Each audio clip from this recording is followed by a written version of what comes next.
Wall Street cae afectada por el aumento del rendimiento del bono del Tesoro a 10 años que hoy llegó a 4%. Y el Dow Jones dejó en 13 la seguidilla de sesiones consecutivas subiendo. Amigos, hoy es jueves 27 de julio, 7 p.m. y a esta hora vamos a hacer nuestro acostumbrado recorrido por lo que fue la jornada en los mercados financieros.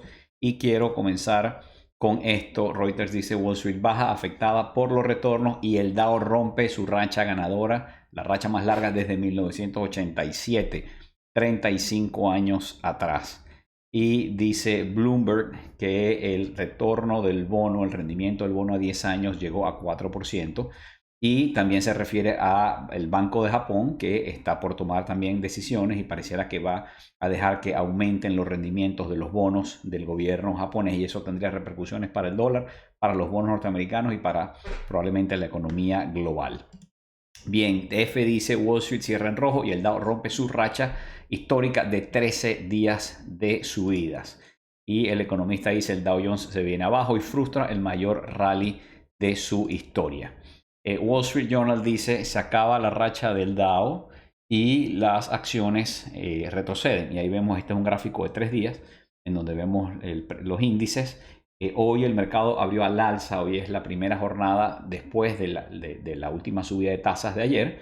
Y el mercado abrió animado, abrió en verde. Sin embargo, después de en la segunda mitad de sesión se vino abajo, especialmente hacia el final de la jornada, como lo pueden ver aquí en el gráfico. Y yo creo que esta es la noticia más importante del día. El rendimiento de los bonos del Tesoro suben por los datos que sugieren que la economía evitará recesión. Y aquí lo que está pasando es lo siguiente. Todas las noticias económicas están diciendo, señores, olvídense de la recesión, la economía está más fuerte de lo que todo el mundo cree. Y si eso es así, si la economía está fuerte y el empleo está fuerte, hay pleno empleo, entonces la Reserva Federal tiene la vía libre para seguir aumentando las tasas de interés. Y si la Reserva Federal va a seguir aumentando las tasas de interés, entonces los bonos se hacen menos atractivos, los precios de los bonos caen y el rendimiento de los bonos aumenta. Entonces hoy cayó el precio de los bonos, aumentaron su rendimiento porque hay esta perspectiva de que las tasas van a seguir aumentando o al menos no van a disminuir en el corto plazo porque la economía está muy fuerte. Y hoy hubo dos datos económicos importantes. Uno tiene que ver con empleo y el otro tiene que ver con el GDP o el Producto Interno Bruto de los Estados Unidos, que sorprendió, está más fuerte de lo que se creía.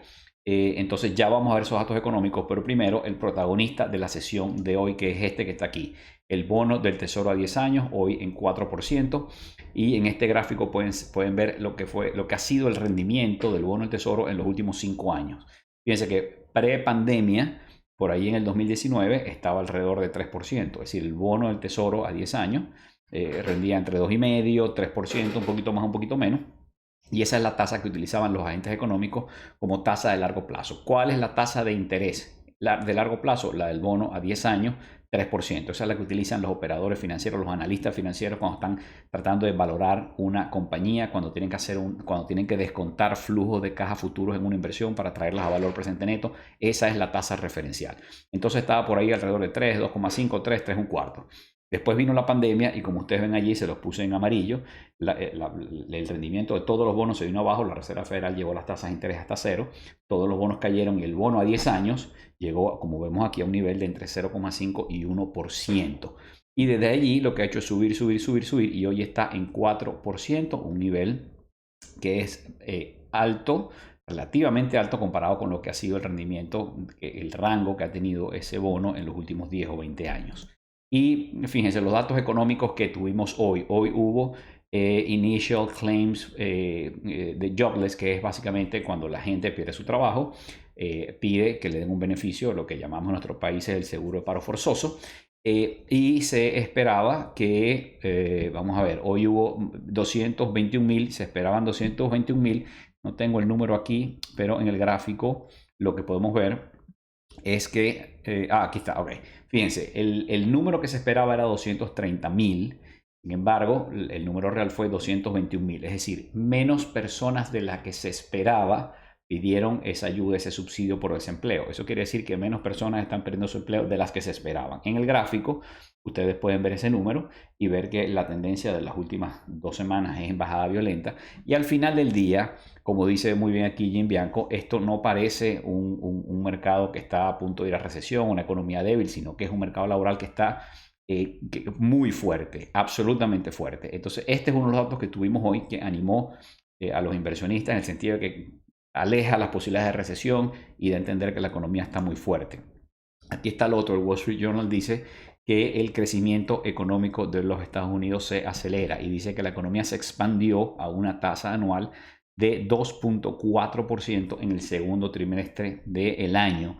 Así es que está muy lejos de una recesión que implica un crecimiento negativo, es decir, una contracción del Producto Interno Bruto, y en este caso no se está contrayendo, se expandió a una tasa anual de 2.4% en el segundo trimestre del año. Aquí está otra vez el Wall Street Journal y dice que el crecimiento económico desafía las expectativas que hay de un frenazo económico o de una recesión, y ahí en ese gráfico vemos lo que ha sido el crecimiento del GDP o el Producto Interno Bruto trimestre a trimestre. Por supuesto, en el 2021 en ese gráfico las barras están muy altas porque veníamos del 2020, que fue el año de la pandemia. Entonces, por supuesto, ahí el aumento era muy alto. Pero en el 2022 hubo un par de trimestres que estuvieron negativos. Algunos pensaban allí que estábamos en recesión. Terminó no siendo una recesión. Pero bueno, aquí están los datos de los últimos 4 trimestres. La economía creciendo. Y ahí está, lo que está en gris es pronóstico para los próximos trimestres. Así es que bueno, la economía americana muy fuerte. Y según Reuters, Vanguard, que es uno de los money managers más grandes del mundo y definitivamente una de mis empresas preferidas en el mundo de la finanza, Vanguard espera que la Fed mantenga su política restrictiva y dice que la recesión sigue en el horizonte. Es decir, para Vanguard está diciendo, señores, no se emocionen mucho porque en el horizonte, en el futuro, sigue habiendo una recesión. Y Bloomberg dice aquí que el Banco Central Europeo hoy subió las tasas una vez más. Obviamente va compasado con la Reserva Federal y subió las tasas de interés hasta 3,75%. En Europa también están luchando contra la inflación y el tema inflacionario en Europa está complicado. Dice Reuters, el oro toca mínimos de 2 semanas tras los datos en Estados Unidos que impulsan el dólar y el retorno de los bonos. Y es que obviamente si la economía está fuerte y entonces la Reserva Federal va a seguir subiendo las tasas de interés, y si el interés que yo puedo tener por mis dólares o el rendimiento que puedo tener por mis bonos del tesoro ya no es 2 o 3, sino 4, 5 o 6, entonces se hace menos atractivo el oro, que el oro no paga dividendos. ¿Para qué voy a tener yo el oro que no me paga dividendos y tengo que pagar yo para que alguien lo cuide cuando puedo tener dólares al 5%? Y las monedas y bolsas de valores de América Latina cierran en baja ante posible nueva alza de tasas en Estados Unidos, dice Reuters. Y es que, bueno, es evidente, cuando suben las tasas de interés en dólares, eso es como una fuerza, como una aspiradora, una fuerza que succiona activos, recursos, dinero de todas partes del mundo. Imaginemos por un momento, vamos a poner un ejemplo extremo y altamente improbable. Supongamos que mañana las tasas de interés en dólares fueran 20%. Imagínense ustedes cómo cualquier inversionista, cualquier parte del mundo trataría de convertir su moneda en dólares para colocarla en dólares al 20%. Si tú puedes poner una moneda, que es la moneda más importante del mundo, es moneda de reserva, es un país estable de primer mundo y además te va a rendir 20%, imagínate tú. Entonces, claro, obviamente no estamos allí, probablemente nunca lleguemos allí y ojalá no lleguemos allí, pero un dólar rindiendo 5% es más atractivo que un dólar rindiendo 1% como estaba hace un año. Entonces, bueno, eso genera una serie de dinámicas en la economía global. Y aquí dice Reuters que reguladores en Estados Unidos lanzan una controvertida iniciativa para aumentar el capital de los bancos y esto tumbó las acciones de los bancos hoy. Yo me imagino que lo podremos ver más adelante en el mapa de calor, porque obviamente a los bancos no les está yendo tan mal, pero el gobierno le está diciendo, sobre todo después del susto que hubo en marzo, donde hubo una mini crisis bancaria con los bancos regionales, y aquí la Reserva Federal, el Tesoro y el gobierno están diciendo, señores banqueros, miren, ustedes antes de repartir dividendos como les gusta hacer, antes de darse bonos maravillosos y antes de recomprar sus acciones, un momentico, les vamos a imponer nuevos requerimientos de capital. Van a tener que tener mucho más capital en sus balances y mucha más protección porque nosotros no queremos tener que estar salvando a los bancos cada vez que haya un problema. Entonces, bueno, esto hizo esta previsión de que los bancos van a tener que utilizar sus ganancias para capitalizarse, retenerlas y no distribuirlas, pues hizo que hoy cayeran las acciones de los bancos. Y una noticia aquí sobre Israel, porque la cosa está complicada en Israel y F dice que Standard & Poor's predice una desaceleración económica en Israel por la reforma judicial. Ustedes han visto, hay protestas todos los días, hay una crisis política y social en este momento, sobre todo política en Israel. Les recuerdo suscribirse a mi canal, darle like a este video y vamos de una vez con los cierres de las bolsas del mundo. Hoy los mercados bursátiles del mundo estuvieron animados después de la decisión de la Reserva Federal ayer y la primera reacción de Wall Street, que no fue negativa al menos. Yo sospecho que después de la caída de hoy en Nueva York, mañana los mercados internacionales seguirán también en caída, en solidaridad, arrastrados por Wall Street. Pero bueno, obviamente nadie sabe lo que va a pasar, pero pues, hoy la sesión de hoy fue animada en las bolsas del mundo. Y Tokio subió, Hong Kong subió, Shanghai abajo, Seúl arriba, Europa toda completa arriba, tanto Londres como Frankfurt, París, Zúrich y Madrid. Y ya en nuestro continente cayendo duro Sao Paulo y Buenos Aires, mientras que en México tuvo ligera subida. Y en Nueva York los principales índices en caída, el S&P 500 0.64 abajo, el Nasdaq 0.55 abajo, el Russell 1.29% abajo. La volatilidad, señores, que ha estado en niveles muy bajos, hoy subió, se disparó un 10%, quedó en 14.41, sigue estando en niveles muy bajos, pero bueno, pareciera que alguien hoy se preocupó un poquito e hizo que aumentara un poquito el miedo, un poquito ese índice de miedo que es la volatilidad. El bono del tesoro, como ya vimos, sobre 4%.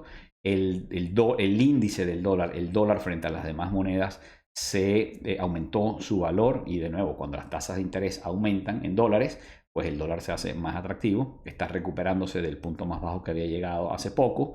El oro estable sobre 2000, el petróleo bajó de 80 y el Bitcoin está por debajo de 30.000. Y aquí está el mapa de calor. Bueno, como vemos mucho rojo, una sesión en caída, vemos rojo en prácticamente todos los sectores menos los semiconductores, pero ahí vemos, por ejemplo, fíjense lo que les decía de los bancos, ahí vemos abajo y a la izquierda las acciones financieras como Visa y Mastercard y también los bancos grandes como JP Morgan, Bank of America, Wells Fargo. En verde en rojo veo que solo se salvó Citibank, que está ahí en verde. Y luego también los bancos regionales en rojo. Bueno, en fin, mucho rojo en muchos sectores, todo el área de real estate en rojo. Obviamente el real estate sufre mucho cuando las tasas de interés suben. Y el sector de utilities o los servicios públicos también en rojo. Esas son empresas que mucha gente las ve como sustitutos o equivalentes a comprar un bono del tesoro, pero cuando los bonos del tesoro reales y verdaderos están subiendo y cada vez rinden más, se hacen más atractivos ellos que las acciones de las empresas de servicios públicos. Bueno, ese es el mapa de calor de hoy. Meta, gran protagonista de la jornada. Ayer reportó bien, subió 7-8% en el mercado extendido, pero hoy en la sesión normal subió solamente, entre comillas, solamente 4,4%. Y aquí está el barómetro en rojo, todas las cuadrículas y especialmente el sector de crecimiento y especialmente las grandes y las pequeñas empresas de crecimiento. Aquí están los bonos del tesoro. Bueno, como vemos en verde, todos los rendimientos subieron. Creo que tengo aquí, sí, aquí está. Estos son los rendimientos, como cerraron hoy. Vemos que, bueno, todos los bonos de menos de un año están rindiendo más del 5%. El bono a 2 años está casi, va a llegar a 5%. Ya tocó 5% en el pasado, cayó y ahora está en 4.92%. Probablemente llegue a 5% otra vez. El bono a 10 años, el más importante para los mercados financieros, hoy sobre 4%. Hay un nivel psicológico ahí importante. Tocó 4, se quedará ahí, volverá a bajar, seguirá subiendo. Yo no me quiero imaginar si el rendimiento de este bono llega a 5%. No me quiero imaginar cómo podrían reaccionar los mercados accionarios. Y el bono a 30 años está sobre 4%. Estos son rendimientos que no se veían en mucho tiempo en los bonos del tesoro.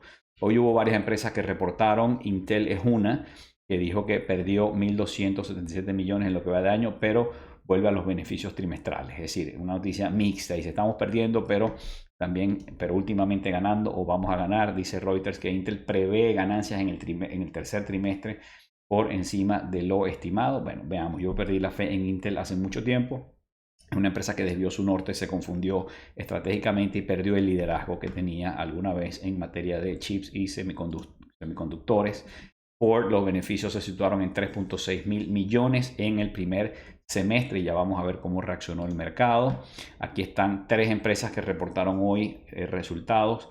¿Y qué pasó en el mercado extendido? Intel subiendo un 8%, le gustó al mercado el anuncio que hizo de que ahora va a ganar dinero. Ford estable subiendo un 0,72% y también reportó en Face, no he visto el detalle, en Face es una empresa muy seguida, sé que tiene muchos fans y muchos de ustedes la siguen, pero tiene una caída importante, había caído en la sesión regular casi 4% y en el mercado extendido estaba cayendo un 13% cuando yo hice esta captura, la estamos monitoreando, si cae lo suficiente podría ponerse atractiva, es una buena empresa, es interesante, pero muy cara, ahora con estas caídas habría que reevaluarla. Y algunas de las empresas que van a reportar mañana reporta Exxon, Procter & Gamble, Chevron, AstraZeneca, Sanofi, Colgate. Bueno, estas son algunas de las que van a reportar mañana. Trataremos de hacer un recuento si hay algo interesante allí. Bueno amigos, los dejo hasta aquí. Espero que sea de utilidad este resumen de hoy y seguimos en contacto.